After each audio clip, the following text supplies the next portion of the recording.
Assalamualaikum warahmatullahi wabarakatuh. Bismillah, walhamdulillah, wassalatu wassalamu ala rasulillah wa ala alihi wa sahbihi wa man wala. Ahibati hafizakumullah ta'ala, kaum muslimin yang saya cintai karena Allah, semoga Allah subhanahu wa ta'ala selalu merahmati kita.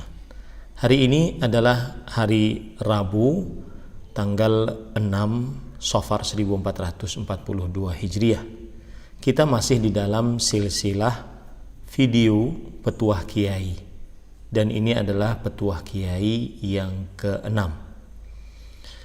Dan Petuah Kiai yang ke-6 ini kita membicarakan bahaya orang tua yang tidak mendidik kesolehan terhadap anaknya. Ahibati hafizakumullah ta'ala, kaum muslimin yang saya cintai karena Allah, semoga Allah subhanahu wa ta'ala selalu menjaga kita. Kita sudah mengetahui pada pertemuan-pertemuan sebelumnya bahwa kita sebagai orang tua adalah pemimpin dan penanggung jawab atas anak-anak kita. Sebagaimana sabda Rasul sallallahu alaihi wasallam, "Kullukum ra'in wa kullukum mas'ulun an ra'iyatih." Setiap dari kalian pemimpin dan setiap dari kalian penanggung jawab atas yang dipimpinnya. Fal imamu ra'in wa mas'ulun an ra'iyatih. Pemimpin negara adalah beliau pemimpin dan bertanggung jawab atas rakyatnya. War rajulu ra'in fi ahli baitihi wa mas'ulun an ra'iyatihi.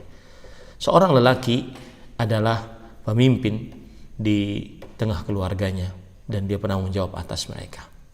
Dan kita juga sudah pelajari bahwasanya seorang orang tua wajib menjaga anaknya dari api neraka.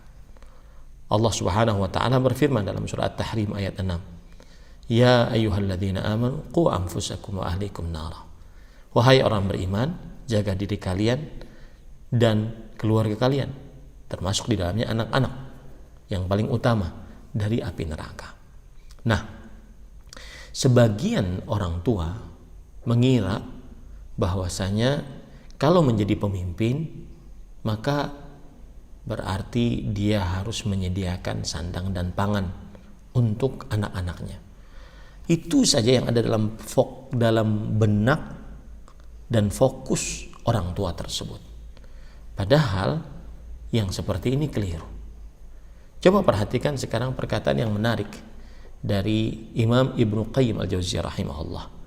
Beliau mengatakan, "Wa kam mimman ashqa waladahu wa faladzata kabidihi fid dunya wal akhirah." Banyak orang tua yang menyengsarakan anaknya dan buah hatinya di dunia dan di akhirat. Dengan cara bagaimana? Bi ihmalihi wa tarki ta'dibi, dengan meremehkannya dan tidak mengajarkannya adab-adab, tentunya adab-adab keislaman. Wa i'anatihi ala syahawatihi, dan dengan menolong anak tersebut untuk memuaskan hawa nafsunya, syahwatnya. Baik itu syahwat yang berkaitan dengan keinginan anak-anak yang ingin santai-santai, ingin leha-leha, ingin nyaman-nyaman, tetapi tidak mendatangkan manfaat baginya, bahkan mendatangkan bahaya. Bahkan dengan nyaman-nyaman tersebut akhirnya dia melalaikan kewajiban, bahkan melanggar larangan. Wa yaz'umu annahu yukrimuhu wa qad ahanahu. Dan orang tua ini mengira bahwasanya dia sudah memuliakan anak tersebut, padahal dia sebenarnya sedang menghinakan anak tersebut. Wa annahu yarhamuhu wa qad zalamahu. Dan orang tua ini mengira bahwasanya dia sudah menyayangi anak tersebut, padahal sebenarnya dia sudah menzalimi anak tersebut. Fafatahu intifa'uhu biwaladihi. Maka yang terjadi akhirnya adalah orang tua tersebut tidak mendapatkan manfaat dengan keberadaan anaknya. Wa fawwata alaihi hadzahu fid dunya wal akhirah. Dan orang tua tersebut dia hilang bagian darinya di dunia dan di akhirat. Wa idza i'tabaratil fasadu fil auladi ra'aita 'ammatahu min qibalil walad. Jika engkau memperhatikan kerusakan-kerusakan yang terjadi pada orang tua, maka engkau akan dapati bahwasanya kebanyakannya disebabkan dari para orang tua. Nah, inilah Rasulullah sallallahu alaihi wasallam bersabda dalam hadis sahih riwayat Imam Muslim, "Ma min 'abdin yastar'ihi Allahu ra'iyah yamutu yauma yamut wa huwa ghashin li ra'iyatihi illa harramallahu alaihi al-jannah." Tidaklah seorang hamba diberikan kewenangan oleh Allah Subhanahu wa taala memimpin orang-orang yang dipimpinnya. Pada hari dia meninggal dalam keadaan dia menipu orang-orang yang dipimpinnya, melainkan Allah telah haramkan atasnya surga. Inilah ancaman untuk orang tua yang meremehkan pendidikan kesolehan untuk anaknya. Diharamkan oleh Allah Subhanahu wa taala dari surganya Allah Subhanahu wa taala. Sekarang ahibati hafizakumullah taala, saya ingin menyampaikan apa sih makna dari hadis ini. Dan tentunya hadis ini juga ada riwayat lainnya. Saya bacakan sebelum saya maknakan dari perkataan para ulama tentunya. Riwayat Imam Muslim dari sahabat Nabi Ma'qil ibn Yasar radhiyallahu anhu. Beliau berkata, "Inni muhadditsuka bihadits laula anni fil maut lam uhadditsuka bih." Wahai Ubaidullah bin Ziyad,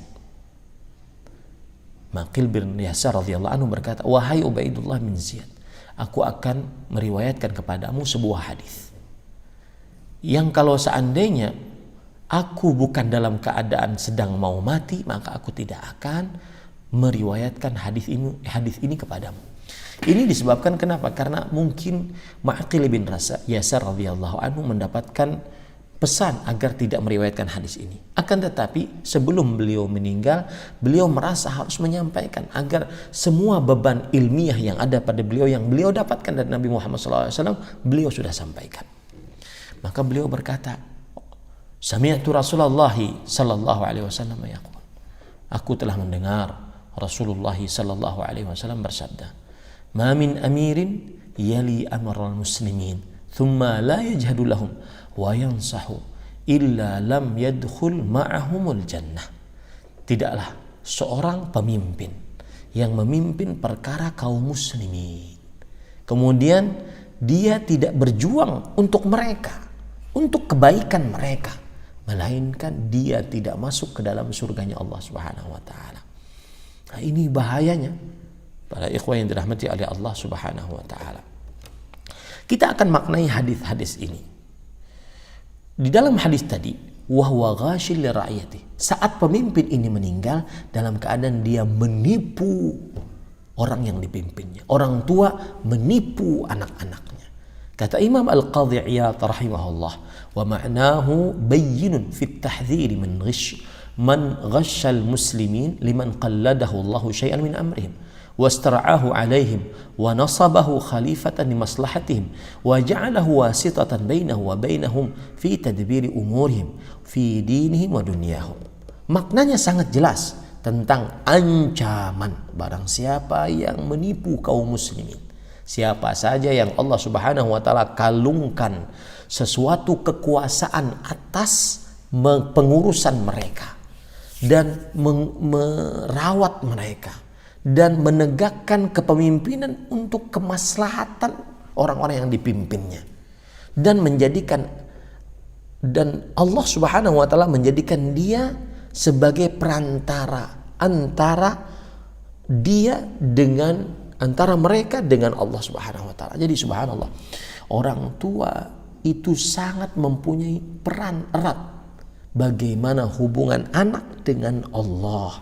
Siapa orang tua yang tidak betus mengurus anaknya agar anaknya baik hubungannya dengan Allah Subhanahu wa taala, maka orang tua ini telah menipu anaknya. Imam Al-Qurtubi rahimahullah di dalam kitab Al-Mufhim lima ashkala min sahih Muslim mengatakan, ketika Rasulullah SAW bersabda, tidaklah seorang hamba diberikan wewenang oleh Allah untuk mengurus orang-orang yang diurusnya, huwa lafdhun 'am fi kulli man kullifa hifdha ghairihi. Dia adalah lafal yang umum setiap pemimpin apapun, untuk setiap orang yang diberikan beban mengurus selainnya. Ya, jadi bukan hanya pemimpin negara dalam hadis ini. Bukan hanya pemimpin negara. Intinya yang ingin saya sampaikan, wahai para orang tua, ancaman berat bagi orang tua yang tidak mendidikkan kesolehan terhadap anaknya, diharamkan dari neraka.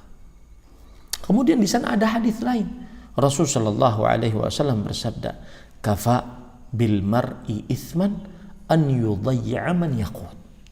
Cukup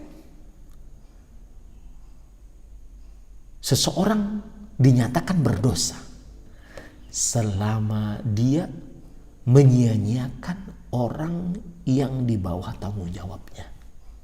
Apa maksudnya cukup seseorang dinyatakan berdosa? Maksudnya adalah kalau seandainya tidak ada perbuatan lain kecuali perbuatan ini yang menyebabkan dia berdosa, maka sudah cukup. Saking besarnya perbuatan tersebut, buruknya. Saking besarnya keburukan perbuatan tersebut. Cukup sebagai dosa bagi seseorang. Orang-orang yang meremehkan pendidikan kesolehan terhadap orang tuanya.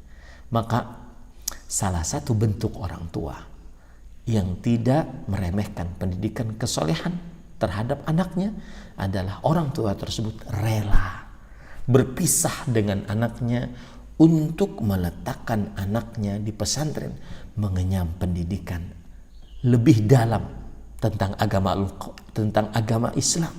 Diajari di dalamnya Al-Quran, hadis Rasul yang dipahami oleh para salafus saleh.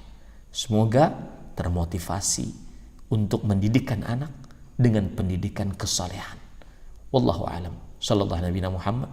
Walhamdulillahi rabbil alamin. Wassalamualaikum warahmatullahi wabarakatuh.